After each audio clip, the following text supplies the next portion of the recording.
Supreme Rice. Since the 1930s, supporting Louisiana farmers and communities throughout Louisiana. To find out more, go to supremerice.com. Live at lunch. You are looking live. Live at lunch. Live at lunch with Ott and Hanny on 104.5 ESPN, Baton Rouge. What the hell's going on out here? Now, here's Jimmy Ott and Charles Hannegriff. Yeah, for some reason or another, you sound a little taller on radio. Is it live? Is it live? Is it live? From Chris's Specialty Foods on Highland Road across from Rufino's. Welcome to the Monday edition, live at lunch, 104.5 ESPN Baton Rouge. Charles Hannegriff along with Jimmy Ott. Jordan Kinchin's back in the studio. Troy Macker back off of vacation. He'll be with us today back in his normal spot as we inch closer towards football season. We're less than 2 weeks away from week 0. We're less than 3 weeks away from the LSU season opener, and the NFL opened preseason for most of their teams this past weekend. Jimmy, good morning. Good morning, sir. We should start today with some thank yous of a couple of events that happened over the weekend. We had talked about the fundraiser for Lexi Brignac out in Gonzales on Saturday, and to say that everyone was happy and pleased with the turnout, I think would be an understatement. You and I, when we went, were kind of blown away at the support that everybody came out to show that young lady, and what a terrific event that was to start Saturday. 0% exaggeration as well. I mean, blown away. And, I mean, it took me, I don't know, an hour and a half to get settled in. I just could not believe of the community support from that Santa Maria Gonzales area, for that. I had a chance to talk to Lexi as well briefly. She had, I would say, Charlie, over the whole course, they started jambalaya cook-off at 7:30 in the morning. They were going to about 6 p.m. in the evening, 7 p.m. I forget exactly what it was, but I'd say, man, over 2,000, 2,500 people maybe, in and out over the course of the day. We stayed for a couple of hours. We saw some friends that we regular faces over at Fridays over at Rufino's across the street. They were there to help support. I had a chance to talk to Lexi for a brief time, and so she was excited and she was feeling good enough to attend, because I think that was important as well. And so they haven't put a final tally, but they did very well financially to help out. And Lexi's going to decide how much she wants to donate, not just for her, but St. Jude herself. Mm-hmm. And so there's a portion there. But when you're dealing with my mother, first, was diagnosed with cancer, and everybody knows somebody, it's the health. It's also some financials, with the burden that you're taking on, but also the emotional support. And there's no way that Lexi, her mother, Christina, the dad, they're all there. I met the godmother as well. She was selling the 50-50s. They had bars, they had concessions, they had 50-50, they donated nice items. A long string of musicians that donated their time, local live musicians. Music, yeah. And it's just, but you sit there, there's no way that can't lift you emotionally. I agree. When you go through this thing, man, all of this is for me. All of this is for my kid. That was blown away is an understatement. It was just I'm glad we could be such a small part of it to help out, because, man, that was unbelievable, impressive. That community rallied around that family so strongly on Saturday. It was really something to see. So thank you if you were part of that. I'd like to add my thanks to everyone who came out to the Knockout MS Foundation Gala on Saturday night. That was our 6th annual, and it gets bigger every year. We had a terrific attendance on Saturday night for the foundation. That all of the money stays local, and that's important to the people on the board and the founder, Christina Carville, that put it together. And it is designed to help those dealing with MS and the daily challenges of it, local people. It's not the thing was, hey, listen, we are trying to better the quality of life for those. We may not have a cure yet, but what we can do is we can make life a little bit easier. And all the video with the number of patients and talked about the challenges that they have. And one of the gentlemen said, having MS is like having somebody put a bear hug on you sometime and just they won't let go. And to hear their stories and to hear the stories of how the foundation has helped them with everything from ramps at their house to cooling vests to shower chairs to helping with grocery delivery and MRIs and things like that was also uplifting. So thank you for all of those that came out, that donated their time, and of course made financial donations as well to the Knockout MS Foundation on Saturday night. And I'd also like to add, as we get started today, a thank you to everybody that came on the show on Friday. Thank them all individually. It was a really tough day for a lot of people, and we were very happy to be able to give voice to all of those that wanted to talk about the passing of Skip Bertman. I got so much feedback over the weekend about the shows that went on Friday, the column that we did, that I did for Tiger Bait, and we're happy to be able to provide voice to that because it's important to so many people. Skip's funeral arrangements will be a week from tomorrow. Those came out yesterday. So Friday was a tough day, but it was I like the theme of celebrating Skip's life more than mourning on Friday, and I think a lot of that came through. So we started the show with some gratitude towards a lot of people. It seems like Friday, to me, Jimmy, I told my wife this morning, I said, it seems like Friday was about a month ago. It was a lot of things happened in the last 72 hours. Did you get a chance to watch some sports, to watch the NFL preseason, a little bit of the NFL preseason. Watched most of the Saints game on Saturday afternoon. Got to work in some Major League Baseball over the weekend as well. Get the Brewers taking 3 from the Dodgers in L.A. 3 or 4, yeah. And got to watch a little bit of that. So, we were talking about Skip on Friday, but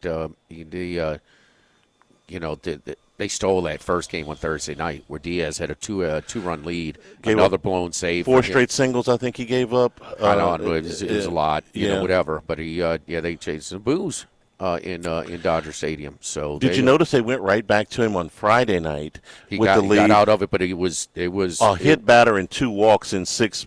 He got it. You're right. He got out of it. They got home, but but it was shaky. Man, I would if I had a game on the line.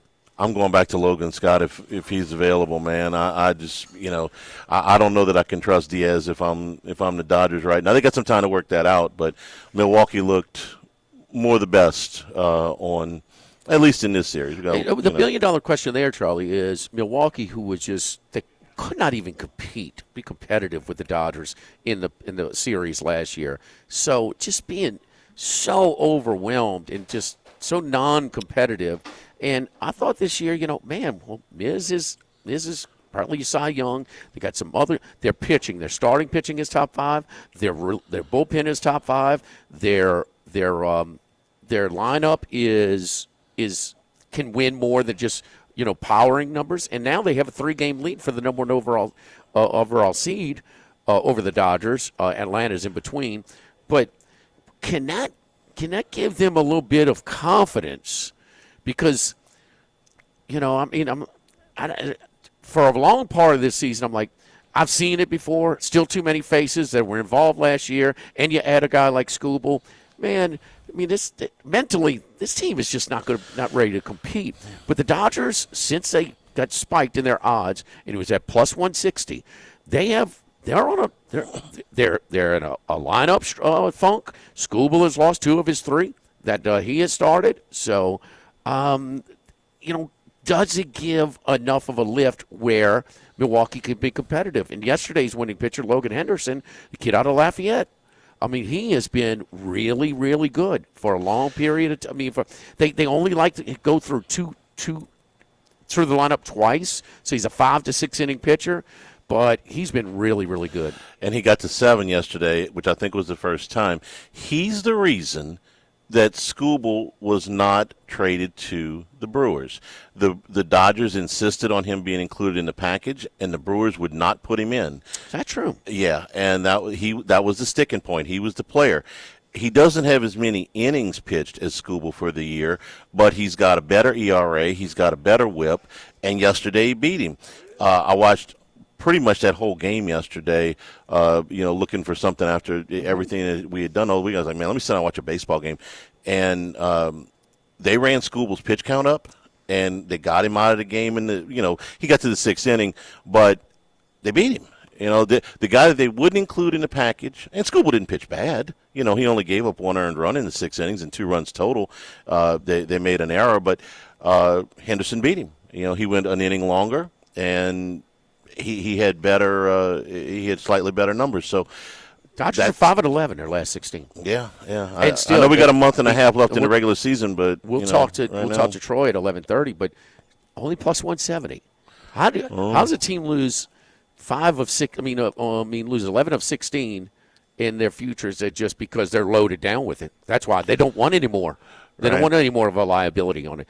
So the worst stretch of there. Now, do they care? They don't care about it. When they were forced 2 years ago to basically pitch openers again at Game 4 on the road at San Diego, elimination game, they were going to.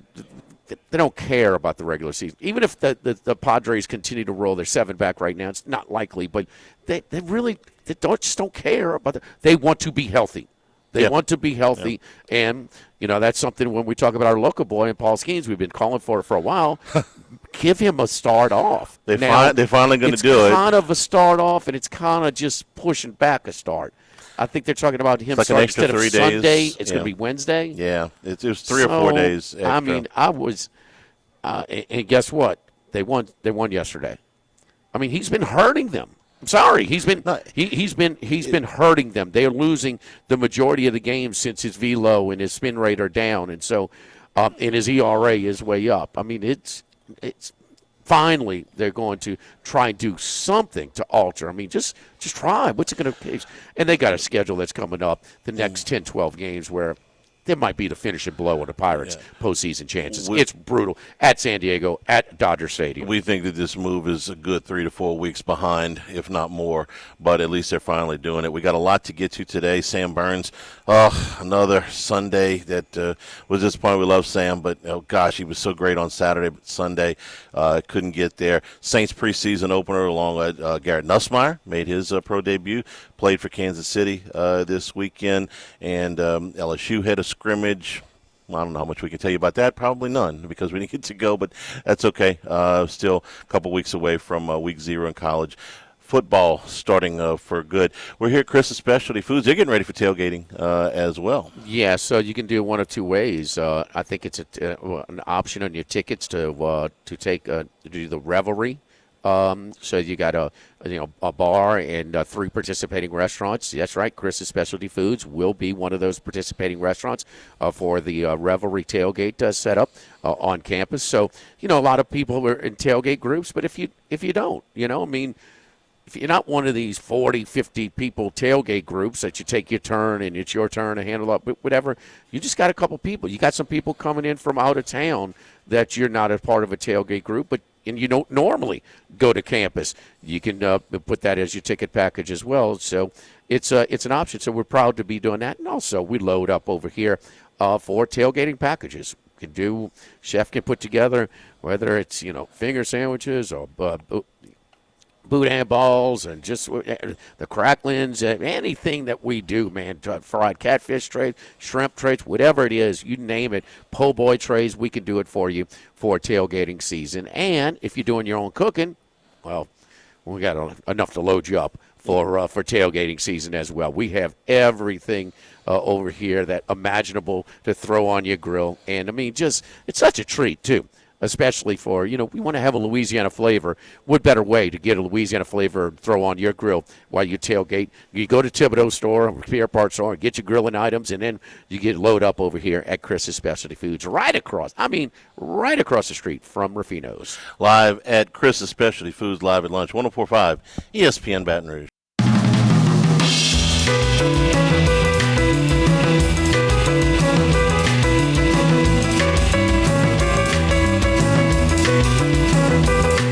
Live at lunch with Ott and Yanni, live from Chris's Specialty Foods on Highland Road. Remember, you can always get the show on demand, 1045ESPN.com, LouisianaSports.net. It's brought to you by Supreme Rice. Celebrating 90 years in business here in 2026, supporting our Louisiana farmers. Go to supremerice.com. Okay, we had the coaches poll come out a couple of weeks ago, and now we have the AP poll has just come out while we were doing the first segment today.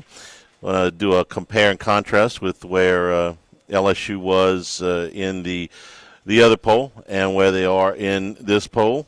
Jimmy, you want to take a shot at the Let me pull top up my of the coaches poll real quick, because I know coaches poll. LSU came in at number 12. Yeah, they were at 12. Oh, let's see.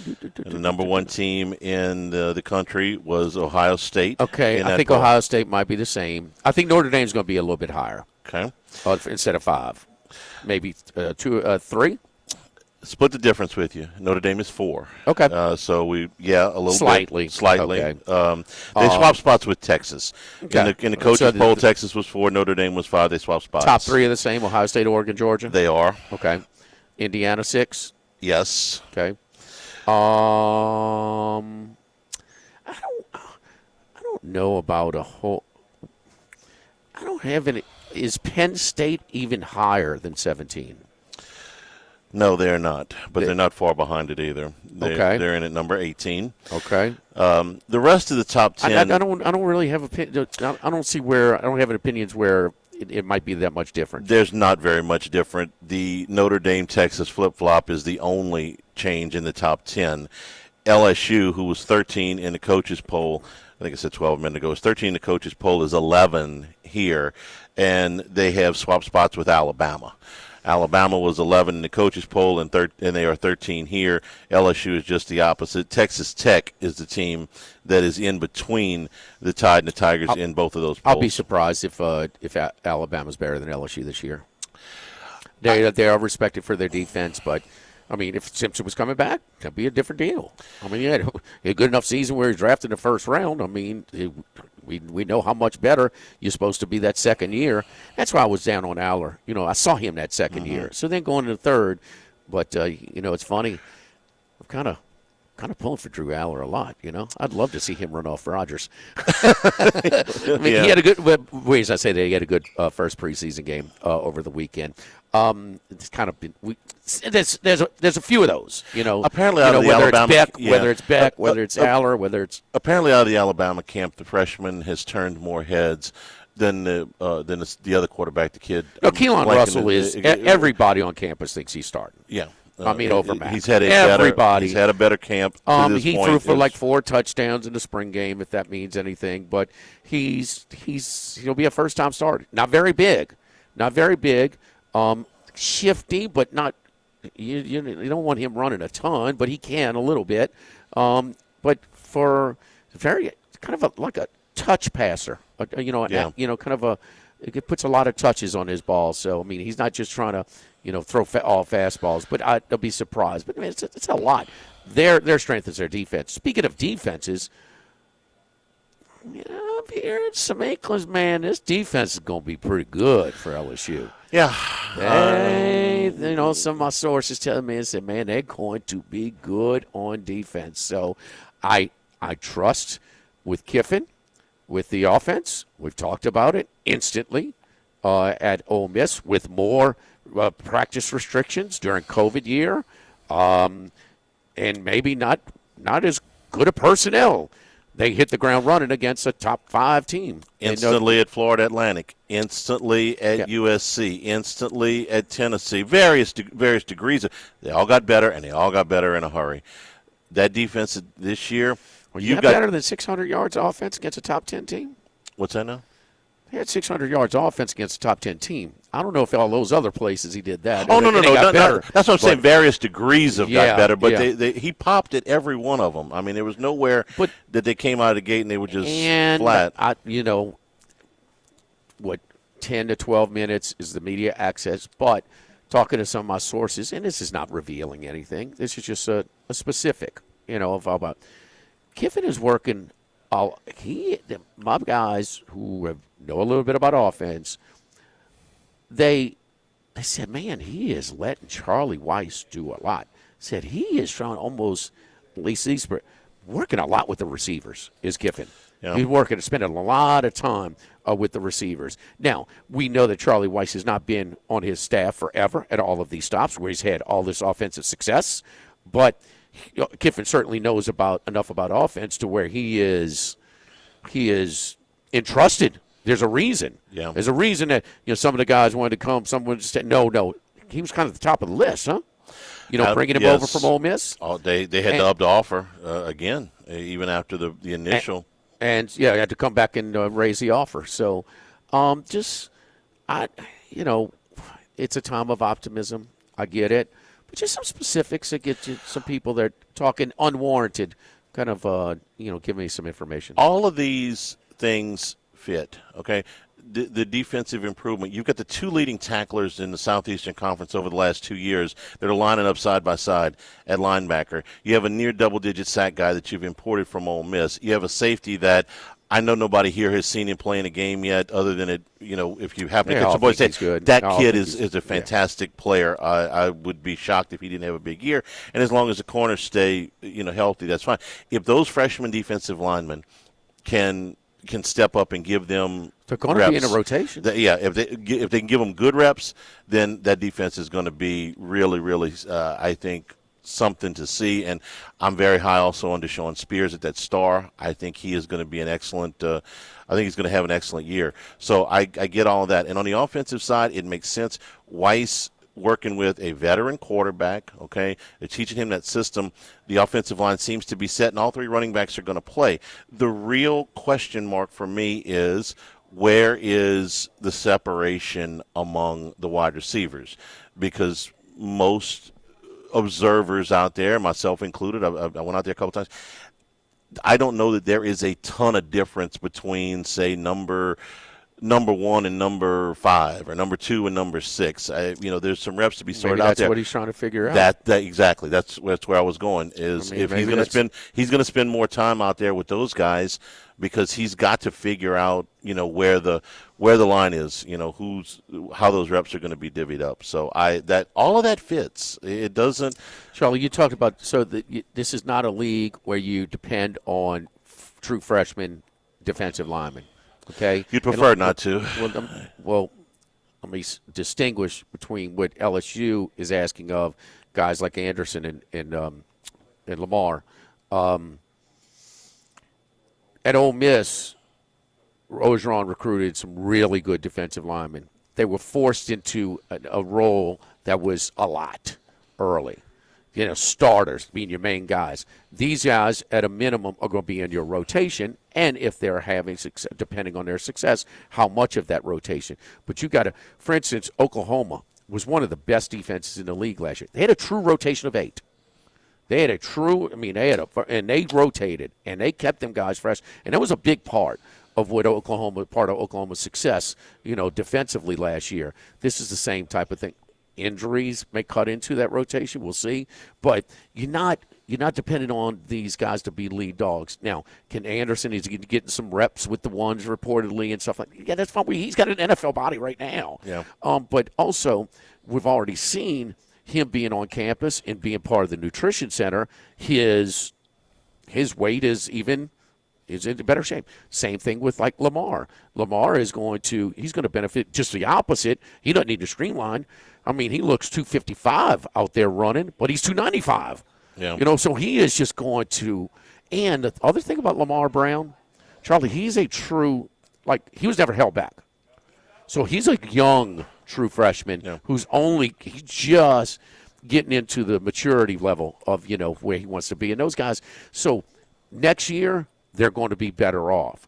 But true freshmen, it's going to be challenging for them, but they're going to be in your rotation, and they're going to be quality guys in the rotation. And they have upperclassmen that they brought in from the transfer portal that are going to, hopefully take some of the pressure off of those guys that they don't feel like, they got to go out there and play 75% of the reps. One more note on the AP poll that's a little bit different than what we saw in the coaches poll. Clemson is not ranked. They were ranked 23 in the coaches' I was surprised poll. they were ranked in the coaches. And they would have been 20. They got the most votes for anybody not ranked. They would have been 26 if you follow the votes down. They were replaced by Louisville in that poll. Louisville just missed the coaches' poll.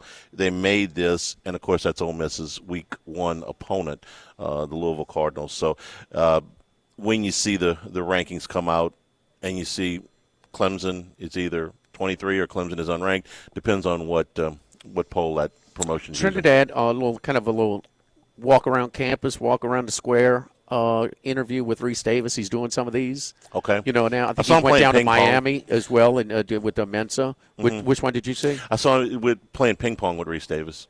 Well, Trinidad. Yeah. Okay. Yeah. Okay. Yeah. And so he's saying the right things, and this is what you expect out of him: make good decisions off the field, and use the path he had to take. Usually humbles you a little bit. He kind of eliminates that prima donna aspect of a highly recruited player. Has had to work his way to the point. So, man, all we're thinking about is Louisville right now. Now, we're just wondering about how much, or if any, will that Ole Miss team look past Louisville to that game with LSU, because so much is being mentioned about, talked about it, that, Louisville's a capable team. And Jeff Brom is a good quarterback coach, and he's pulling in a Ohio State transfer. We'll see how. No clue how good he's going to be, but, if he was signed by Ohio State, he's got to have a little ability. So, and they're a tricky little team. They won a lot of games last year. So it's a neutral site game too, huh? And it's a very similar situation to what LSU is looking at in the opener. Is this a team that is going to be favored over you? No. But is it a team that can beat you if you are not at your best? Absolutely. Louisville and Clemson are ranked very, very close, and LSU Clemson and Louisville are ranked very close, and LSU and Ole Miss are ranked very close. And that game is in Nashville. Between Louisville and Ole Miss. There you go. Don't forget our friends at Legacy Title. Chad Reynolds at Legacy Title for all of your real estate closings. 296-0060. Full-service title company servicing all of South Louisiana. Fast, friendly, professional services which you get every time you call 296-0060. Our great team at Legacy Title: Ashley Donald, Adrian Galata, Michael Platt, Marion Haynes, Natalie and Bradford Smith. Buying, building, refinancing. Nobody chooses but you. Choose Chad Reynolds at Legacy Title. 296-0060. Applewood Smoked Bacon BLT comes highly recommended from the chef. That's a special today over here for lunch at Chris's Specialty Foods. Live at Chris's Live at Lunch, 104.5 ESPN Baton Rouge. Live at Lunch with Ott and Yanni. Live from Chris's Specialty Foods on Highland Road. Jimmy, Charlie, and Troy. Three best buddies sitting around talking sports bets. Let's welcome in Troy Macker from Bet Rivers. All right, Troy, back from vacation. You reset your batteries, man. Have a good time? Resetting of batteries when you got two little ones. Those are business trips, man. I was exhausted. Then you get back and you the house hasn't been touched in 12 days, so you got a lot of cleaning up. And yeah, it's not exactly the laid back August I was hoping, but at least there's been a little bit of a lull since the World Cup. So now I can start gearing up and take things day by day and really get my speed back up as we get towards NFL season. I've heard that before. Now you need a vacation from your vacation, huh? You always add a day. Whatever you think you need, add a day. I added a day this year. I did. That didn't work? No, it worked great. It worked great. No, that's good. That's good, Charlie. So we got a few things to talk about with you today, Troy, but we did see Thursday through Saturday. No preseason games on Sunday. So, it was... after a Hall of Fame game where we saw the favorite in the over, flying over, well, the favorites got beat up. The chalk went 3-13 against the spread. This is the closing lines. And the unders went 12-4. So dogs and unders. How much are people betting? What is it compared to in the preseason? I would think, talking to some of my friends, they're betting a few of them that they can watch, but much less than what they're normally betting. Yeah. Oh, yeah. Yeah. I mean, I would put it at like the 15th or 16th most wagered on game of a college football slate. Maybe top 10 on a Saturday for college basketball. middle of the pack NHL game. And that's all considered. We know that the NFL, we get our highest average game handle in the NFL. What's interesting, I think you will see an uptick in this week because for a lot of teams, week one isn't necessarily the game that the starters play the most in, and some teams didn't even play their starters. That's typically week two, and in season past, you ramp up week three, but week three is the last game, I think, this year. So I think this was dipping your toes back into the water sort of week. And you mentioned the dogs and the overs. We actually took a low six-figure loss on Thursday to Sunday on preseason, and I don't know if it's necessarily people backing favorites, but people backing their teams or teams that even if a team finished better than their opponent last year, but they aren't playing anyone. Like I'm not sure who the favorite was in Bears Browns or Buccaneers Jets. But those, the Bears and the Buccaneers were heavily bet. And so, we took losses there. People are far more inclined to bet the unders. But, we had some go-overs. That Bears-Browns game at 44 points, Chargers-Texans at 34 points, Cardinals-Raiders at 41 points. I was expecting larger handles on those, Thursday night games, Raiders-Cardinals, Packers-Steelers. And those didn't rate in the top three of the games. And I figured, first game's back Thursday night. We all love that. Not lost in the shuffle of other games in weird times. So I was a little bit surprised by that. But I expect bigger numbers in week two of the preseason. Troy, I did some research too, and we see a lot of the books and the guests that we have on. They complain about taking action on the preseason games because it's a little bit more information based and based on starters, and the information got destroyed this week. The top 6 line moves: Pittsburgh from -1.5 to 3, New England from -1.5 to +3, Las Vegas -1.5 to -3, San Francisco is the biggest line move at -2.5 to +7, Tampa Bay -1.5 to +5.5, and then Washington -1.5 to +3.5. All 6 of those line moves. So the sharp action got destroyed. I mean, just taken to the cleaners this week, the first week of preseason. Yeah, and especially in the case of that Patriots game and the Niners game. Those were the two that really were big results because of the move from plus or minus to plus. I think it is interesting.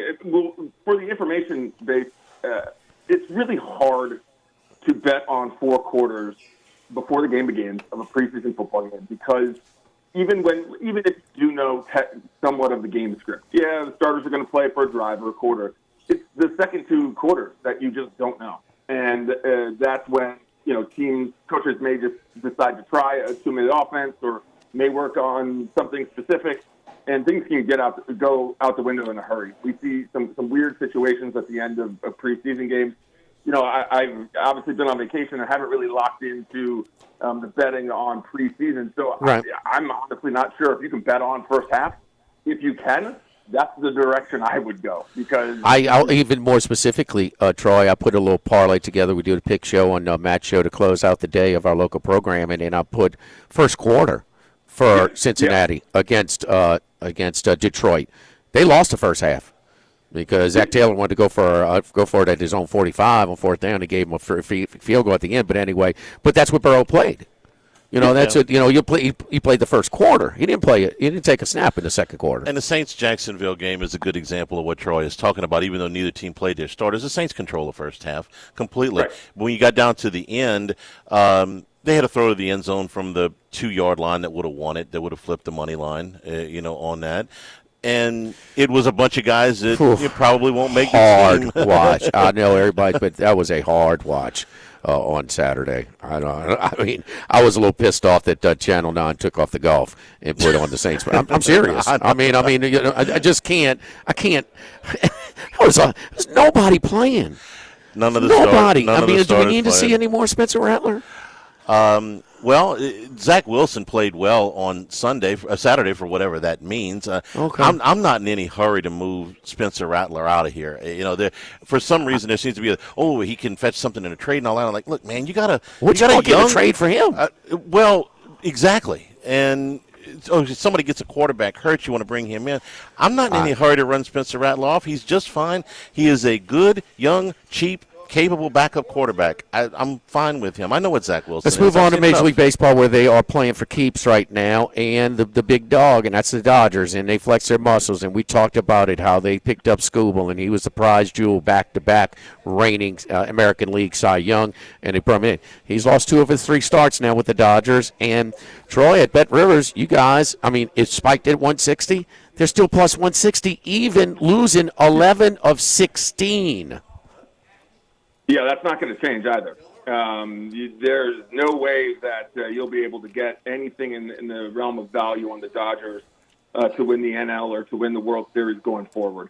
That's just, because of their talent, the gap between them and the next best team, whether or not performance on the field backs it up, is so far ahead. And the amount of money we take day in and day out on the Dodgers in the futures market pales in comparison to any other team in Major League Baseball, including the Yankees and things like that. What's really interesting to me is that the other teams in the NL, we haven't, with the exception of the Brewers, we haven't really seen a ton of increase in action. And I'm speaking specifically to the Atlanta Braves, who have the second best, tied with the Dodgers, I believe, with the second best record in the NL, 74 wins. No action there, or limited. When they have been playing pretty well as of late. I think they're 5-5 over the last 10, but that is a team that is 7 games ahead of the second place in their division. And really one of the top 2 teams, top 3 teams in the NL. We have taken some action on the Brewers, and that's because the preseason markets never really respect the Brewers enough, where you can still get decent enough odds, not long shot odds, but later in the season when Milwaukee's doing their thing, which I feel like they've done 6 of the last 10 years, there's still opportunities to get good value. Whereas, they are 5 games ahead of the Cubs, and the Cubs don't have a ton of value because we take so much action because of the footprint we have in the Midwest. So really, the Dodgers scuffling has impacted the Brewers, but any other team in the NL, you haven't seen any money, and even though some of the odds have changed, no one's really pouncing, including the Braves, which is very surprising. I've mentioned this before, but over the past 5 years since I've been working at Bet Rivers, the Braves and the Astros have been 2 of the best teams in Major League Baseball, always in and around the pennant. And we don't take very much action on those teams, considering they always have a say in the postseason. And that's very surprising to me. Brewers are at plus 800 to win the World Series this year. Where were they right after? How much have they climbed? Troy, did you have that when they were they 10, 11 to 1 before this low run? Yeah, and people have a little bit more 11 to 1. Okay. Yeah, they it's kind of got your attention. Charlie led off with it. That's one of the things that caught your attention this past weekend was them going to Chavez Ravine and taking 3 out of 4. Mizorowski shoving it down their throat and a 4-1 win on Saturday, but then beating Skubal again on Sunday. And they also hold a tiebreaker now, in addition to holding the lead. They hold a tiebreaker. Yeah, so that's very important, too, if you're still looking at some divisional bets and things like that. For instance, like Seattle has just owned the Astros. So if they tie, they're going to win it. So after blowing a 2-run lead in the 10th on Friday night, they came back and beat the Astros on the road Saturday and Sunday. So first series victory in almost 2 months for the Seattle Mariners. Nobody wants that American League West. And it looks like the Central, that might have been one decided this past weekend. The White Sox go to Detroit and sweep them at Detroit. So, and the White Sox, man, the South side, we got some friends over there. We got a lot of, they're excited, man. And it looks like this thing is going to happen for real. They have been one of the best ROI team. I think they were underdogs in all 3 games at Detroit this past weekend. I think they were too. Maybe not the series finale, but what's interesting there with the White Sox is their fans are kind of self-loathing. They've been so bad for the last few years that it's really taken them about until August to buy in and really be positive about this team. And the division is just straight scuffling. 4 teams that have 60 wins or more, but they're the only team above 500.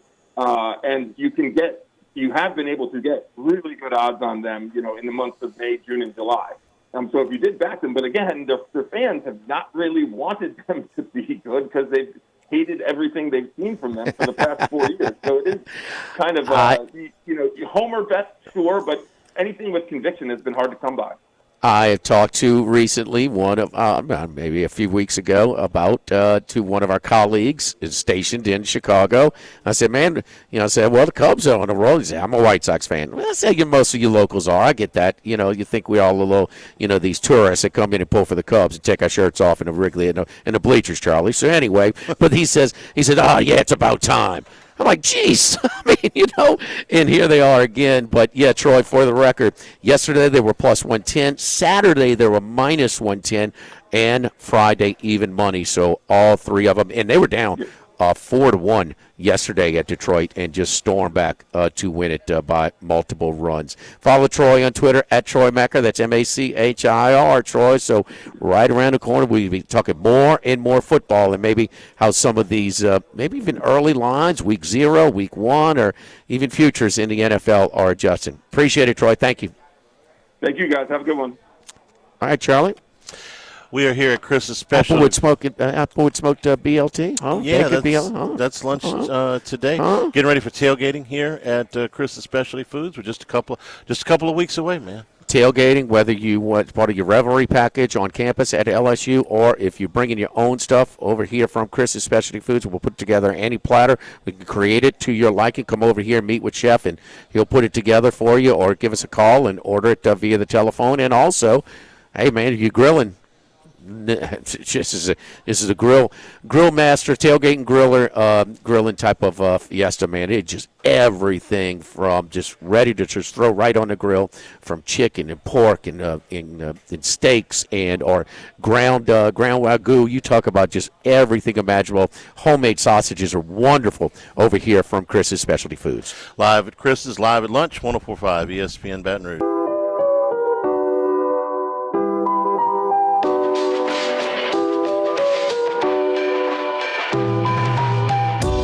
Live at lunch with Ott and Yanni, live from Chris's Specialty Foods on Highland Road. We return here at Chris's Live at Lunch. Jimmy, a couple of notes from the AP poll that came out that we did a couple segments back. Let me give you a little trivia. See, you come to. I told you Clemson was not ranked in the AP poll. They were in 23 in the coaches poll. When's the last time Clemson was not ranked in the AP poll preseason? How many years do you think it goes back? How many's Dabo been there? 16. 15? 15. Very good. You go back to 2011. The last time. He didn't hit the ground. He won his first game at Georgia Tech where he put on that little show where he was all excited because Bowden was criticized for being a little bit too stoic. So, yeah, it wasn't. It took him a little while to figure it out. They had to shake up some things administratively, Charlie. Yeah, he was. You know what? I'm sorry. I misread this. He was the interim coach all the way back to 2008. I was looking at the wrong number. So yeah, 18. And so you're going to go back to 2011 as the last time they weren't ranked in the preseason. But 15 years, but. Yeah, 15 years, but that wasn't his first year. Right. Yeah, you had to go back a little bit further. And this is Alabama outside of the top 10. When's the last time Alabama was not in the preseason top 10? 2007? 17 years ago. So it would have been 2000. That's 19 years ago. So it's 17? 17 years ago. Yeah. Really? That surprised me. Wait a minute. I'm reading the thing. So his second year, they went undefeated in the regular season, lost a really tough game to Tebow, took him the length of the field to win that one. And so that next year, 2009? It surprised me too. 2009? That's the note. That's the note from the AP. That surprised me too. I would have thought for sure that they would have. And Julio Jones and Ingram and all them guys were going to be sophomores? Yeah, and that's the second longest streak in the history of the AP poll is 17 straight years. What did they do in 09? They won the conference. They beat Tebow the next year. They won the national championship. Okay, but they beat Tebow. That was probably their toughest game. Who did they beat in the national championship? Texas. Well, Texas when McCoy got hurt. Yeah, but you beat Tebow his senior year? Like I said, it surprised me too that they would. Well, that's a miss. Yeah, they. And speaking of, you're talking about Clemson's rankings. That was when Tommy Bowden, and I talk about preseason rankings, get coaches fired too. They were preseason number 6. No, and they lost the opener in Atlanta too. Yeah, I'm just looking back at this now. I'm about to say, 09. What were they preseason? They were 5. Okay, this note right. is wrong. This note is wrong. Let me go back to 2008. So Thursday we were trying to define Max's role. I think it's clearly research. Research, yeah. Yes. 2008, they were preseason number 24. That was coming off the first season of Saban. Get it for a weekend. Yeah, it's okay. Look, I'm here to help. Well, I'm reading the AP note. You know, well, it's wrong. Okay, that's all right. Live at lunch is right. They missed it by a year. I mean, I'm just thinking. I'm like, what were they the first year? 2007 and 2008 preseason Alabama. Saban's taken over a losing program. They were like 6-6. They won the Weed Eater Bowl his first year. Did they win it or did they? They beat Oklahoma State. Okay. Yeah. Preseason before Saban's first year. 07 was 07 about Alabama. 18, 20, Actually, unranked. They were unranked. Okay. 08 probably not. Probably 23. 20. Yeah. 23. And then bam, and then that was it. They were off and running. So yeah. They wanted they threw the tackle eligible to the tackle in the Weed Eater Bowl. Okay. Weed Eater memories, Charlie. That one escaped me. That's my boy Sheik. He was making fun of me. He was like, where you at, Alabama? He's doing the Weed Eater sound. I don't know that anybody got more out of a corporate sponsorship of a bowl game than Poulan Weed Eater. People still call it the Weed Eater Bowl years later. Live at Chris's Specialty Foods, live at lunch, 104.5 ESPN Baton Rouge.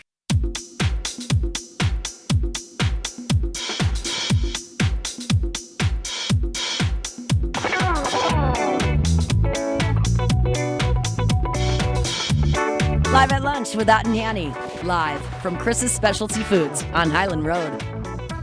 In return here, Chris is live at lunch. Get your bacon, Smokewood bacon BLT. BLT lunch today. And bacon BLT is a little redundant, but we're trying to stress, It is. The tailgate packages that you're getting ready for. We're less than 3 weeks away from the season opener. Load up over here. So, I mean, give us a call over here at Chris's Specialty Foods. And, here, which is right across the street from Rufino's, or over on Millerville, just off of I-12. So, depending on what area of town you live in, but easy to, pick it up. You're coming from New Orleans. I mean, boom. How many? I love sitting here on a Monday and seeing the pickup trucks, and they back it in, and they're out of town plates, and out of state plates, and they're loading up to take some Louisiana delicacies, back home and stuff. So, it's like I said, you're coming from Metairie, New Orleans area, Kenner. This is a convenient stop. You want to pick up your tailgating tray here from Chris's Specialty Foods and bring it to your tailgate party. Hey, we'll just set it up over here. Good. Or if you're looking to just load up on some items to throw on your grill for your tailgate party, we got tons. If you haven't been here, do yourself a favor and come visit at Chris's Specialty Foods and see the selection that they have. Chicken and wings and ground meat and steaks and for instance, like deboned chicken thigh fillets, bacon wrapped, stuffed with jalapenos and cheese and cream cheese, seasoned marinated chicken thighs. You talk about delicious, man. You throw some of those on your grill as well. So we have everything you can imagine for your grill for the tailgate season. I'm going to throw some notes at you, mostly watching highlights. I did not watch many of these games. I watched most of the Saints game. But I'm going to throw some notes at you. What did you think of the Saints? I mean, that's where I'm going to start. Okay. I thought for not playing hardly any of the starters, and that's going to be the case again this week, the Saints are going to work with both the Cowboys and the Rams in joint practices this week. So you're not going to see starters next week either, and that was the case here. What I liked of what I saw were some of the receivers that we know are battling for the last roster spot or maybe the last 2 roster spots. And Barry Brown, who has had a very good camp, had 4 catches in this game. Trey Palmer, who I had when Jalen Polk was there, I thought Palmer would be one of the odd men out. He caught the ball out in front of him. It made a couple of really nice hands catches.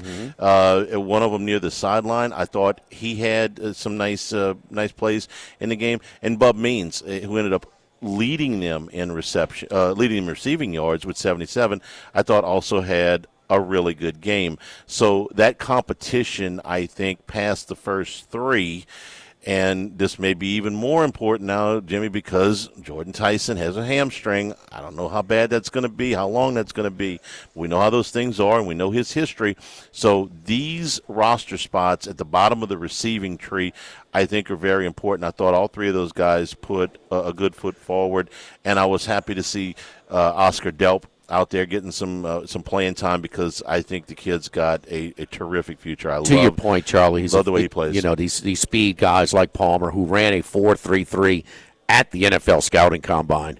I mean, we know about, here in Nebraska with type of, he was a return guy both places, but to see him fine-tune polish his receiving skills, very important. Don't let the ball get to your pads. I mean, guys, don't do it. So, he can stretch defense. And Brown, 4 catches for 53 yards. His longest was 28 yards. So, Palmer a little bit less than that, 4 for 33, but he can get down there. But more importantly, to your point, kind of showed you some polished receiving skills. Barry Brown had many more. I want to say it was like 5 times more kickoff returns and punt returns in college. That's where he made his living. He just a little bit of punt returns. His one punt return, he went backwards. That was a bad play. The rest of the plays were good. Tanner Brown made both of his field goals. Charlie Smith missed his. It was a little bit further than Brown's longest, 52-49. Brown has missed 4 fewer kicks in the scrimmage as part of practice that they have charted, so I would give Brown a slight edge in the kicking battle right now. On defense, there were a couple of players that caught my attention and caught everybody's attention because they made big plays. Michael Heldman, the defensive lineman who was an undrafted rookie out of Central Michigan, is trying to make this team. He was very active on Saturday. He had 6 tackles and had 2 sacks and said everything you're supposed to say after the game, like, look, man, I'll do whatever I can to make this team. So every year you get a camp underdog, that undrafted rookie. Heldman has certainly put a good foot forward on Saturday to do that. Martin Emerson, they're looking for some help in the secondary. This is Max's guy. Was a starter in Cleveland 2 years ago, missed all the last season. He had 3 different pass deflections. I thought that made an impression on me. Again, we know who's throwing on the other side. So those were the good things. I'm going to throw out the shank from Ryan Wright. He had 1. He was terrific last year for Minnesota. He was terrific on the other 4 kicks. The Saints have been one of the worst special teams teams in the league the last 2 years. Wright is going to upgrade that group. And listen, you're going to have to check me on this as we go along, because I'm not even going to pretend to be unbiased here. But I was hoping that Jeremiah Wright, the right guard out of Auburn, would play well. Thought there were some good things early. Thought he got a little bit winded toward the middle of the second quarter. My man could stand to drop some pounds, but he's a huge guy. Probably it would do him some good to drop 10, 12 pounds or so, because it looked like he kind of got a little bit winded in the second quarter. But I have high hopes for him. He was a really good player at Auburn. I think eventually I would hope that he would work his way into the starting lineup. That may be a year away. So those were some of my impressions. All right, well, is backup quarterback set? No, it's not. Okay, so what do you think? I mean, now listen, there were some plays where, like when he fumbled too, he was getting pressured immediately. Talking about Rattler. They missed the Rattler, but he's still got to secure the ball. Yeah. He's not good enough to, not have better ball security. But the $1 million question, Charlie, Wilson has played 38 games in the NFL. Rattler 16. Yeah. We talk about that all the time. Your backup quarterback, I mean, your experience, I mean, we've seen some guys that, they're not going to be starting quarterbacks, but I don't know. We've seen him play a lot. Have we ever seen him play really well? Very little. Would Rattler either. Rattler either, but Rattler is still, what I would say is he's a younger player. Maybe there's still some more upside. If they went into the season with Zach Wilson as a backup quarterback, okay. It wouldn't kill me. I'll be honest, I like Rattler because he's young and he's cheap. And right now, what's Wilson? He's not cheap right now, too. He can't be much cheaper than he was. Yeah. Okay. You're right. He's not terribly expensive either. Maybe I've just got too many bad connotations in my head from when he came into the league, and kind of, what's the word? Rubbed some people the wrong way. Maybe that's a really bad pun. Not very well. Not a great teammate. Yeah. Not a great locker room. Now maybe he's an older guy. Maybe he's matured a little bit. I'll listen to that. When you have your struggles, it can have a humbling effect on you. When you have a team that is expected to contend for a title, I think backup quarterback is really important. Those Breeze teams, I always wanted somebody that could at least break even if he ever were to miss some time, and they did even better than that with Bridgewater. With a team like this that's ascending with the Saints, I don't know that it's as important.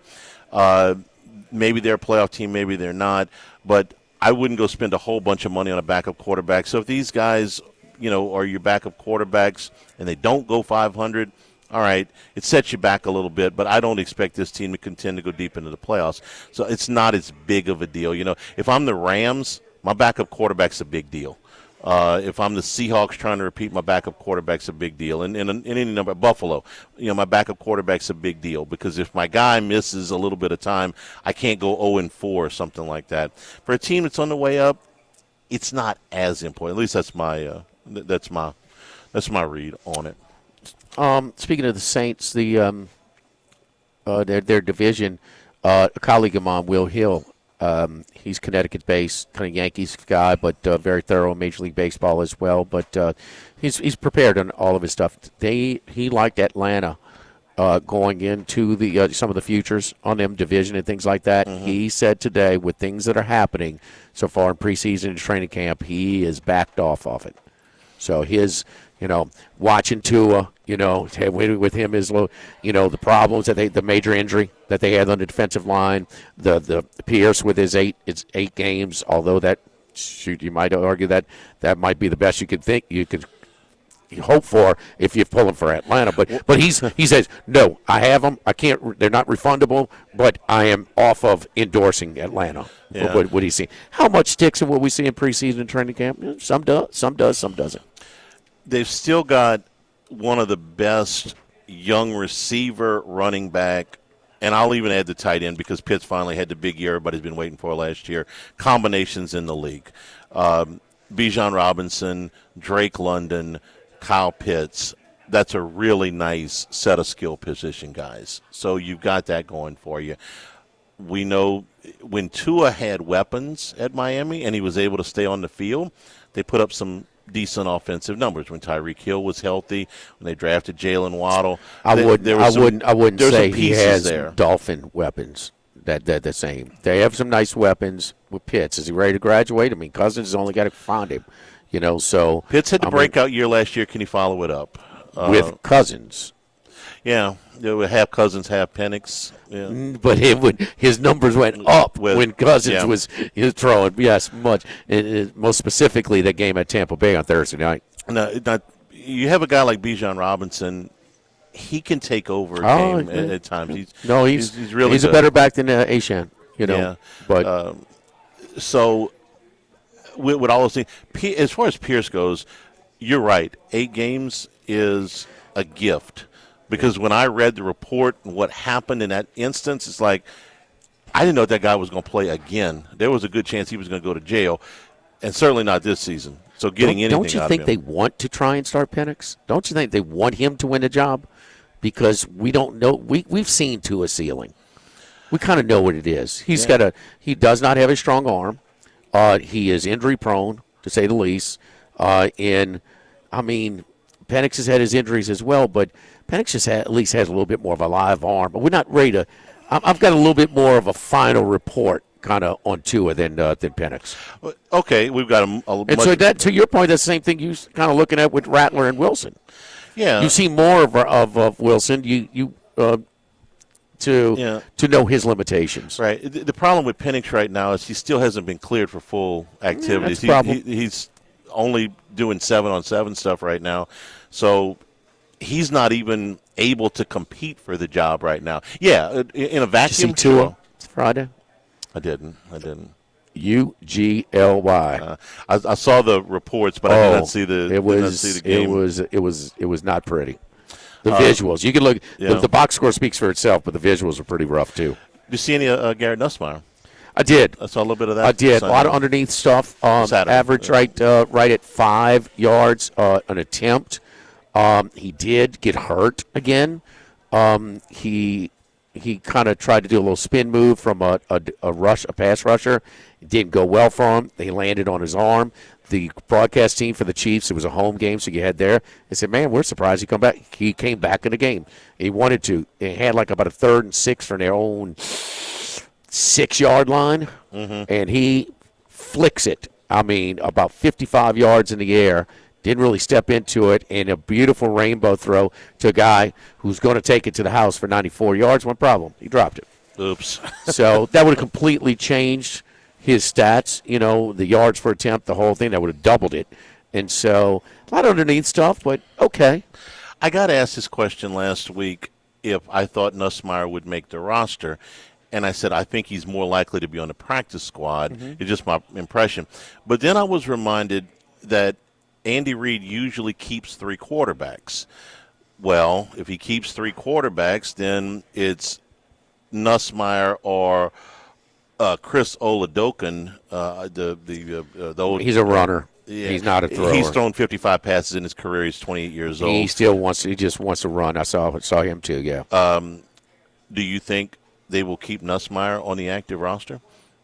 I mean, we certainly know enough of Andy Reid. He's kept 3 quarterbacks more than he hasn't. Doesn't mean he has to. Long term, I think Nussmeier's got much more of a shot than Oladokun. Absolutely. But for this year. But you gotta run that risk.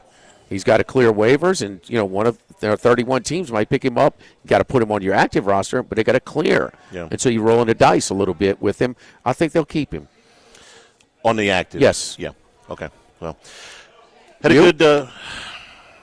I'm on the fence, but I would lean towards yes. It's not a slam dunk. Yeah, you asked me a yes or no question, and you answer it with "I'm not sure." I'm not. That's why I asked you. I told the guy last week I thought practice squad, and maybe I changed my mind a little bit. Oh, so I can be wrong, huh? Yeah, there you go. Well, I'll point that out if it happens, for sure. Yeah.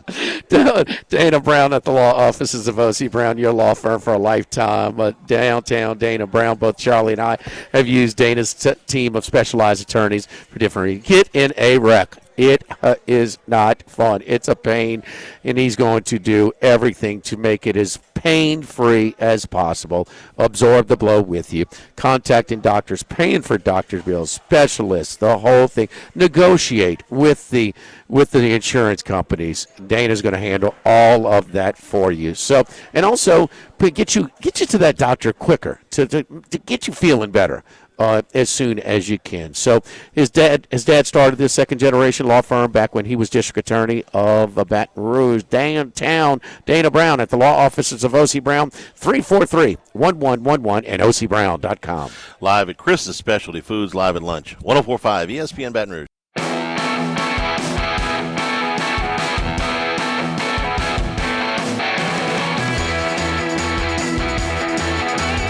Live at lunch with Ott and Yanni. Live from Chris's Specialty Foods on Highland Road. And we're also brought to you by the Thibodeau Store, the Pierre Port Store, open in LaRose and Lockport. Tailgating time. Your grills, all of your big pots, your accessories for all of your tailgating needs at the Thibodeau Store. 900 St. Patrick Highway in Thibodeau, Highway 70 in Pierre Park. TheThibodeauStore.com will get you to all 4 locations. You can shop online, same-day pickup, delivery available on a lot of items. Man, we're getting close now, so get down to the Thibodeau Store. Make your field trip and get yourself outfitted for tailgating with the Thibodeau Store. So, Jimmy, yesterday we got back to the house right as the golf coverage was starting. And I'm like, okay, this is going to be a good afternoon. Okay, there's a lot going on the last couple of days. Yeah. We're going to sit down. I'm going to sit down, get a cold drink, and I'm going to watch the golf, and I'm going to see if Sam Burns can pull this off. He's 2 shots off the lead. He shot 62 on Saturday. I'm like, here we go. So this is going to be Sammy's I was 2 day. holes behind you. Sunday when I'm in town, I go and get the Eggs Benedict, extra crispy English muffins at Rufino's is the best. Yeah. 1 mimosa, extra, and saw some friends. So I was 2 holes, and I'm ready to go hunker down as well. 2 holes behind you, and they both parred the first 2, right? Yes, and so the very first, I was a little bit late. I didn't get there right at the beginning. The very first shot I see is Scotty Scheffler miss the green. Okay, he had a rough Saturday on number 3. Yeah, he kind of saved. It was respectable, but he had a rough Saturday. I literally turned the TV on. I see Scotty Scheffler go over the green, and they're like, "Oh well, he's got to get back for bogey." I'm like, "Okay, that's really good." Now Sam's got an opening here, and then they immediately go back to now Burns for double bogey. I'm like, "Come on, man!" And he makes double at 3. He comes back and he makes bogey at 5, and essentially he's out of it at that point. I mean, you're 2 shots off the lead. The first shot I see is Scheffler make a rare mistake, and here's your opening, and you double it. And look, man, I love Sam. I'm going to root for him, LSU guy and all that. I think he puts the time and all that stuff. It's just, man, Sundays, it's been rough. Well, watching the Saints cut list play on Saturday, you probably couldn't watch. I had to go to apps, and I had to listen on the Golf Channel on Sirius, and just kind of, and he was just so good. And then they had the pairing, the best buddies, and usual roommates in a lot of these tournaments and stuff like that. And then they're kind of watching that visual, them walking in step. It was just kind of, it was shaping up to be a really fun, because he's in the best form. He still gets a top 5, a top 3. He finished 3rd, I think, behind. Tied for 3rd, yeah. Yeah, so I mean, it's another strong performance, but he is not closed. In some of these, he doesn't have any wins. He is right there every time. So he is playing the best. And how many times I can count? And he was so good on Saturday, Charlie. And again, the Saints game knocked us out on a lot of it. But so many times the CBS broadcasters yesterday saying, "Gosh, he's better than that." I mean, like 8 times. Like, gosh, he's this shot. It might look okay tonight. Man, he's better than that. There were 4 other bogeys besides the double. Okay, it's not like, one bad hole and then you right yourself. Finally got a birdie on, like, was it 11 or something? Or yeah. I mean, just and some of the times that he hasn't had the Sunday result, it hasn't exactly been on him, and sometimes it has. Yesterday, it was on him. Okay, what are the other struggles on Sunday? Okay, go ahead. The Open. He shot 72. Okay, this is a major. Okay, you got to come straight. You're right there. The British Open. Yeah, he ends up finishing 3rd. He shoots 72. You're going to win a major. You got to come with a number on Sunday. 72. It's not a disastrous round, but it's not going to get it done. That's not good. That's not good enough. Okay, at the Memorial. Okay, shot 69 on Sunday. Ended up tied for 4th, and at the what's the other one I was looking at? At the U.S. Open, he shoots 67 on Sunday. Okay, now that's in a U.S. Open. In a U.S. Open strong. on a Sunday, but it was only good enough for 2nd place. So there have been times where he has played poorly on Sundays. Yesterday was one of those times. There's been times where he's played really well on Sundays, and it hadn't happened. There's been times where, if you go back to the Open a year ago, when J.J. Spawn beat him, J.J. had an unbelievable Sunday, but he also got the rough ruling where he had the one ball that was in the puddle and he didn't get it out. So I'm just waiting for him to break through with that one monster win. And I thought yesterday, I'm all ready, and it's like right out of the chute, pow, double bogey on 3, and then 2 holes later, essentially you're out of it. It was a rough front 9, man. I mean, he shot front 9 37. The 2 over. And look, and the other golfer that was right there, Sung J M, I thought, well, okay. No, maybe he had a rough. Maybe Sanjay M will give Scotty Scheffler a run. No, he had a terrible day too. Scotty was the only player in the field that had shot under par for every day. Yeah. So 4 for 4. Now, there were a few others that had a par round as their worst. A 70. Yeah, that was the worst. But he was the only one. And Charlie, how about this one? Scotty's got how many wins now? I mean, I think it's him and Tiger and Jack is the only one with fastest of 20 titles. Okay, 20 wins. But best putting tournament of his career. Was it? Best putting tournament of his career. Yes. Guy's got majors, plural. And Sam, I think, is third on the putting statistics for this season. He's regarded as the best, or at least close to the best. They usually say one, but maybe the best. But it's third. I mean, that's not exactly. That's a hell of some statistics. But M was 4 over yesterday. He was 3 over yesterday, and that's the two closest. And also, how much of it is when Scheffler gets going and he's widening. I mean, he widens his lead, all of a sudden he's got a 5-stroke lead.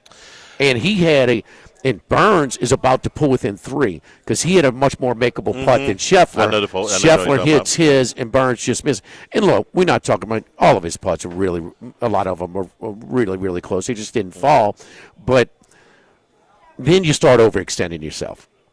Then you're trying to we got to go what they call, stick chasing or whatever they call the term is. But, they got to try and go for when some of those pin placements on a Sunday, they're tough. And there's going to be but it was the dominant performance. It was, Scheffler's, I think it's his second win this season, but it was a big one. And he was, just crushed the field by a big, big margin. And it was because, his he was not good on Saturday.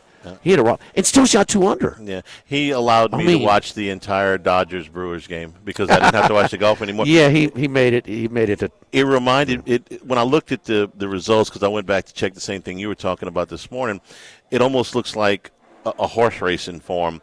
This is last 8 starts. Okay, third Scheffler, third, tie for 12th. Throw that one out. Okay, there's always one race you throw out. Fourth, second, missed a cut at the Scottish. Throw that one out. It's like, okay, this horse is going to win. He's always around. He's going to win at some point. Yesterday was. Well, I jumped on him at plus 200 on Friday. I said, Max, okay, we've seen him struggle. All right, but I hadn't seen him look this good on Friday. Yeah. He shot 61. So he had a 2-stroke lead. I think it was 2-stroke lead after Friday, and then he's about to throw it away. He was tied for a while. Whether it was Burns, whether it was him, he was tied, and he still managed to shoot, and nobody else did that. In his roughest day, he still managed to shoot under par, which nobody else in the tournament. Everybody had at least a par round. Nobody shot under for all 4 rounds. And our colleague Max Gotro, you noticed, did not make the show today. He is still in mourning because he had a lot riding on yesterday with he and Jimmy's bet that Jordan Spieth is going to win an elevated event. Is it 5 years? Another one of these bets that he conned me into. Yeah. Yes. Spieth, who came out smoking in the first round, finished tied for 19th, landed at 52nd in the FedEx Cup standings, and so he will not be around for the top 50 for the BMW next week. They gave him so much coverage. By the way, so when you're trying to, when the preseason game preempts and knocks off your access to the tournament, you go searching. So the apps, they don't even have a Scheffler group. They have a Spieth group. Really? Yes. So I'm this trying is after to you had the big lead? No, this is Saturday, when you're fighting, when you're trying to find a place to watch it because the Saints, Cuts team is on. They trumped everything. And so I'm trying to – and I can watch Spieth every shot, but I can't watch Scheffler. Really? And then when it became a wide lead, they gave Spieth – you might have turned the channel already.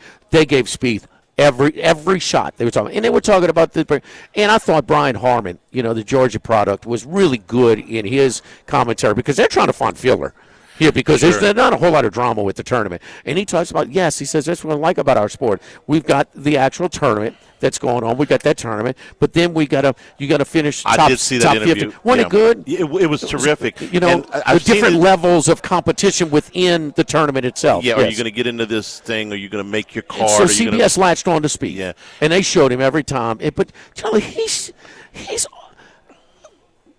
consistency. You just went through it, Scheffler. He's got to be the most inconsistent player in a PGA. I want to root for him. He's all over the place. He makes shots, but it's so frustrating. You can't play golf like that, man, and accomplish anything. No, I did and I know they've done this before, but I think it's a really good graphic that they put Spieth and the other 2 or 3 that were right there on the 50 line. They put from hole to hole, whether he was at 51 here, he was at 48 here, because this is all changed. It's very difficult to keep up with. If you're at home watching, they wouldn't have done that. He's in constant trouble. Yeah. It's just constant. And it's been like that for, his three majors are in a distant path. It's 10 years now. Yes. Yeah. And so I know Max, he thought it was a big deal and would snap back at him with. It's not a big deal, only in your head, because this guy's done. He can have all the chances he wants. He's not winning an elevated event or a major in 5 years. One PGA championship away from being on that the one that scares me the most is the Masters, because he's shot making and he still knows that course very well. Yeah, he seems pretty comfortable there. Can he get hot for a weekend? But how can he? He's got to make these trick shots over and over and over, and it's just he may reinvent himself at some point. You remember Hal Sutton? Hal Sutton, when he came out as either his rookie year or his second year, he won the PGA, won the Players, and everybody said he's going to be the next big thing on tour. And then he had some off-the-course problems and stuff like that, and for a period of time he just disappeared. And then he had a late career resurgence, 10 years later. It's a sport that can happen. There's some longevity there, but he's going to have to do something because this ain't going to get there. I think I gave Max pretty good odds on that, by the way. But, 5 years? You gave him a window. Come no on, doubt. Come on. You gave him a window. UAC doesn't care if it's the hottest day of the year. It's been hot. Yes, indeed. It just quits. That's why Total Maintenance offers same-day service to get your home cool and comfortable fast. Give Total Maintenance a call at 480-0007. That's 480-0007.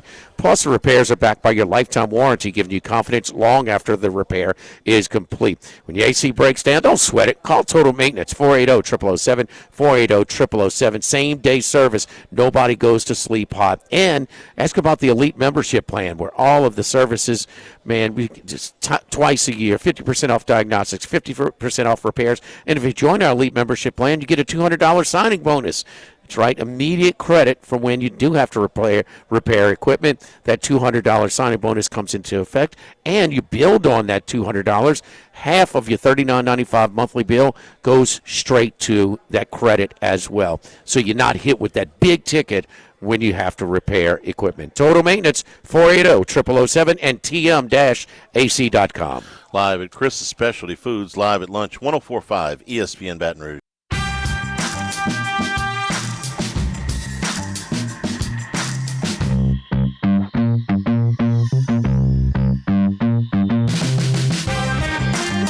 Live at lunch with Ott and Yanni. Live from Chris's Specialty Foods on Highland Road. We continue here at Chris's Specialty Food live at lunch. I'm going to throw some quick hitters at you from the weekend, Jimmy, from the NFL. Drew Aller. Preseason. Oh, well, okay. I didn't see any of that, so you tell me what you saw out of Drew Aller, because you weren't wild about him at Penn State, but what would you kind of, Jimmy? A lot of people think he's going to go number one. I said I don't see that. I'm sorry. Right. Where was he drafted? Day 3. Okay. Yeah. That's more like it. Yeah. Guys got physicals. Okay. Mm-hmm. The measurements to have a chance that you want out of it. You'd want a little bit more mobility, but he's not a statue back there. He's okay. But he was sharp. against basic defenses, but he was sharp. And I'm sorry, he was a day 2 pick. He was the 3rd round. I thought he was the 4th round. He was the 3rd round pick. So I apologize there. not a ton of difference between 3rd and 4th round, but my point, that's more like it. And again, I didn't see that second year as a full-time starter in college that spike up. Now we see with some of the better quarterbacks, and so that's yes, I was highly critical of somebody taking him as a number 1 overall pick or a top 10 pick, but he looked fine, and Jacoby Brissett looked fine in the first week of preseason. Our boy Haynes King looked fine. Carson Beck looked fine.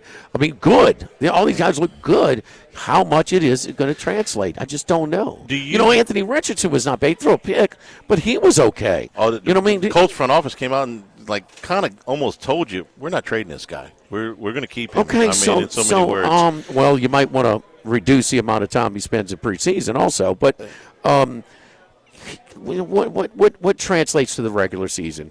They're trying to evaluate defensive personnel. They're not trying to confuse the quarterbacks with different coverages and things like that. Let me ask you, okay, with Aller, do you think the Steelers are a playoff team? No. Okay. And first year coach after a long time with the previous coach, and you got 1 year left with Aaron Rodgers. Mason Rudolph is the backup quarterback there. He's a solid backup quarterback. He's been in the league about a decade. So if Aaron Rodgers goes down, which, I mean, he's 42 years old. Let's not act like that's, This is real easy, Charlie. If they're in contention, Mason Rudolph gives them a better chance at competing or winning, going 2-2 in those 4 games than Aller right now. But there's no comparison about Aller's potential as a starter compared to Rudolph. And that's Rudolph, we have seen enough. He is not a starter. Aller might have a chance. And that's why I asked you if you thought they were a playoff team, because I agree that's what makes the determination. If they are 6-6 and he goes down after week 12, it's Rudolph. He gives them a chance. Okay. Yeah. Now if they are 3-9, they're 3-9. They're 3-9. 3-7. Then you go to the young guy and see what you got. We're in lockstep there. Okay. At 100. I'm in lockstep if Rodgers is healthy. Well, no, serious. No, I know. See, if you're 3-9, man, go. It's over. Yeah. I don't know if they would do that, but yeah, I would. Why not? Because it's going to upset him. Yes, it's in the best interest of the team. Absolutely. We agree there. Charlie, we're in sync, baby. Ty, the vacation did me good. This is not a good time for you to go on vacation. That vacation did you good? Okay, I'm going to do that next week. Ty Simpson, again, first preseason, got to get all of that. Mm-hmm. Sharp. Against guys that aren't playing, but that's sharp. It just doesn't match. They're all in. If they are still able to win the Super Bowl this year, they can look back and say, "Hey, we made the right call. This is our guy. Stafford only has. We're gonna teach him, and this is our guy. We got our guy." Okay. If they don't, I'm sorry. There's 60, 70, how many, whatever players that you could have drafted that could have helped your team this year. And are they going to be that close? If Stafford goes down for 8 games in the middle of the season, they don't even make the playoffs, and it's a wash anyway. And so, you weren't going to win, with another rookie to add. But man, so close. There's some guys that can.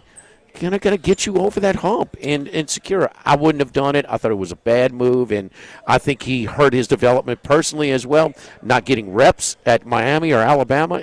But I think he's pretty good. But he's hurt his development by his lack of experience.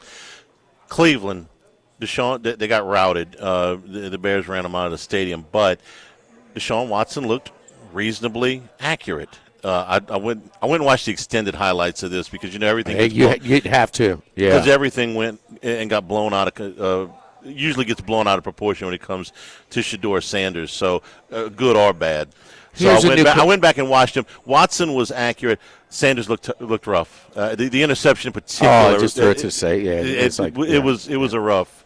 That to me, if you're just watching that game, it was not close. Jordan Spieth. We've seen this guy do it at one time. Yeah. It's a long time ago. But the new coach comes in and says, man, I got to see. I just can't believe that this guy's deteriorated. Is he getting over some of the heckling and off the field stuff to where, but man, this guy's the poster child of maybe things that happen in your personal life carry over to the field. A lot of guys say it's an escape from, their off the field issues that they could just play, or, some tragedy that they've had to come. Man, I could just go and play football, and I don't have to think about that, worry about that. We could just play. When you lose a parent, we've seen it. I mean, can he get over all the off-the-field influence and try and give us a little bit, a fraction of what he was in the past? Because this guy, you tell me another player that has been affected more by his off-the-field issues. I can't, and I'll tell you one thing, at least he looked healthy. In what I saw. Yeah, that was a low point, too, when the Browns fans are cheering for him when it went down with a bad injury. No, it's awful. It's awful. Nobody wishes it, no matter how. He's made his mistakes, but you're not rooting for that. But he looked healthy. And it's not like he's coming off a minor injury. This is a big deal. And you're talking about at a his guy, age. Charlie, he started 4 years at Clemson. Yeah, or 3.5 when he went down with the ACL. He's got so many stays, and it was so good. He did not have the best supporting cast at Houston when he was putting up MVP-like numbers. And so another coach has to come in. It's a new coach. I got to see this guy.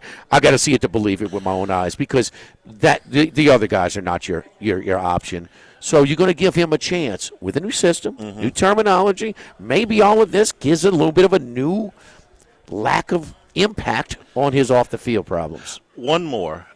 Do you think the Cowboys are a playoff team? Yes. I do, too.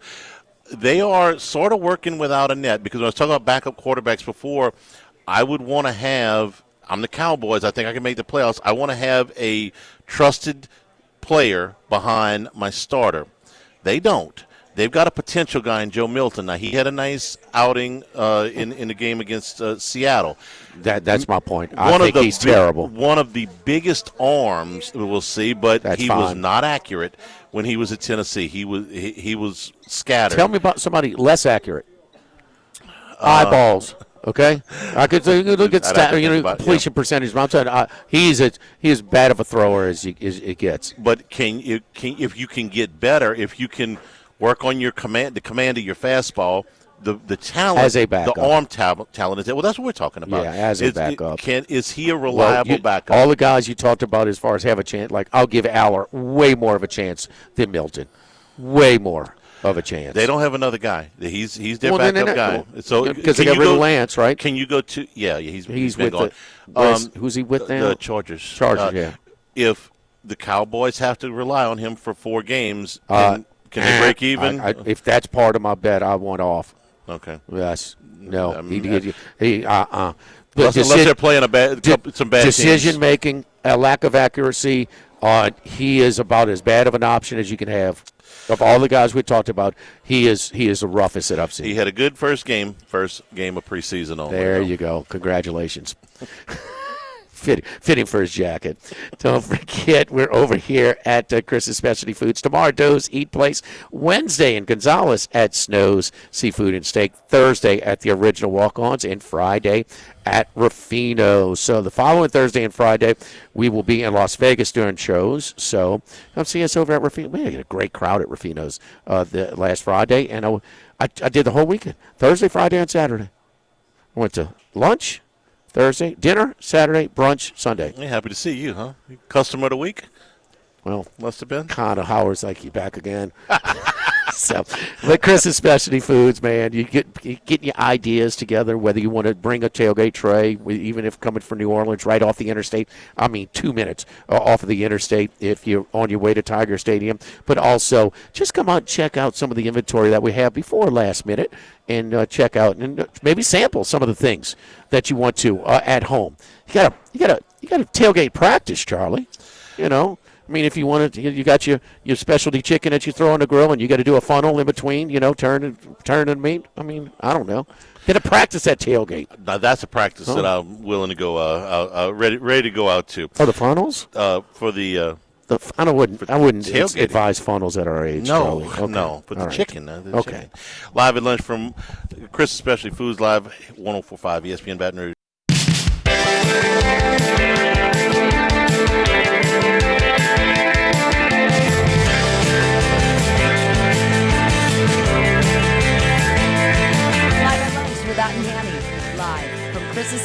Foods on Highland Road. Former LSU basketball player Trendon Watford signed with the Pelicans today. 1-year deal, $2.9 million.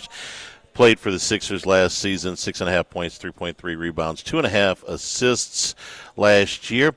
Good to see that the Pelicans front office is actually back off of that extended vacation after the NBA draft. They went on one of those around-the-world cruises. They've been gone for months, so at least the office is open.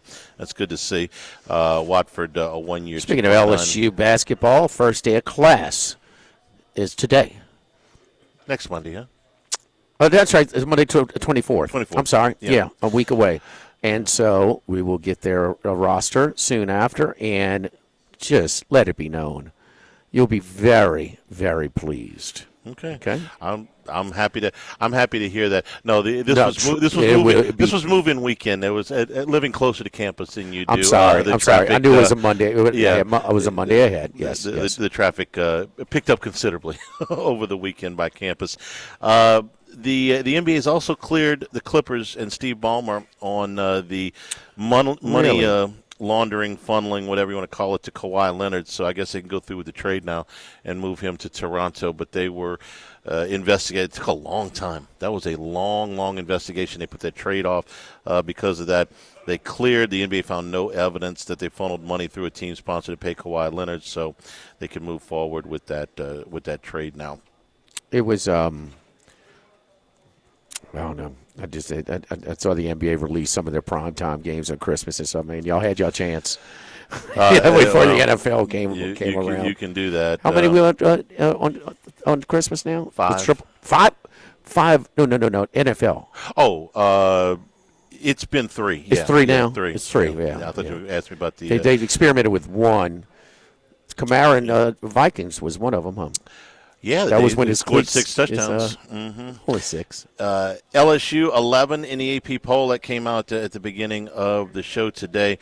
Alabama at number 13, and Clemson not ranked in the AP poll for the first time since 2011. They are ranked in the coaches poll in at number 23. So essentially, them and Louisville kind of switch places. So here at where's Louisville?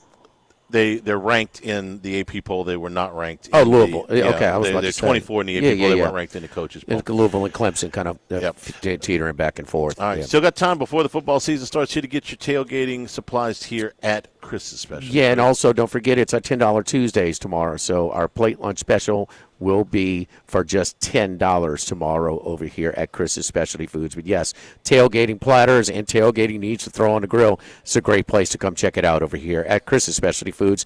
Highland Road, directly across from Rufino's. We're at Doe's tomorrow. Stay tuned for Hunt on 104.5 ESPN Baton Rouge.